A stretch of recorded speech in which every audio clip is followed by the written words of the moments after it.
Kjo fundjavë mblodhi në Lushnjë poet të rinj të njohur, ndonë se konkursi Ngjyra në Vargje u organizua për herë të parë. Lushnja është një shtrat i pasur me poet, shkrimtar dhe artist, ndaj dhe konkurenca ishte fortë. Ishte dhe momenti prezantimit me jurin, e cila më herët ka bërë vlerësimet e poezive pa njohur autorët e tyre.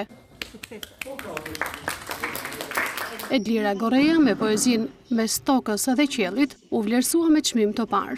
Me këtë çmim ndihem shumë e vlerësuar, falenderoj të gjithë ata që më vlerësuan. Dhe në këtë poezi nuk kam dashur të nxjerr vetëm veten time në pa dhe ndjenjat e mia. Kam dashur të nxjerr në pa secilin njëri që bën luftën e tij të përditshme. Lushnja është një qytet me traditë letrare, kulturore, historike.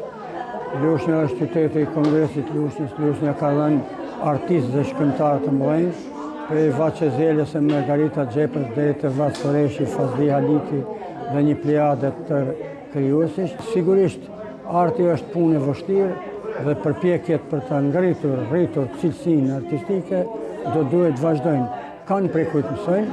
Ne vim faktikisht me një frym ndryshe, duke i dhënë jetë dhe duke parë poetët e rinj si një shtysë e madhe për Lushnjën. Kur flasim për të rinj, gjithmonë themi që rinia e sotme po shkon drejt një digitalizimi të frikshëm dhe po shkon drejt një bjerrje tek pjesa e leximit. Lushnja vjen ndryshe. Lushnja vjen me ngrohtësinë e vargut, vjen me ngrohtësinë tematike.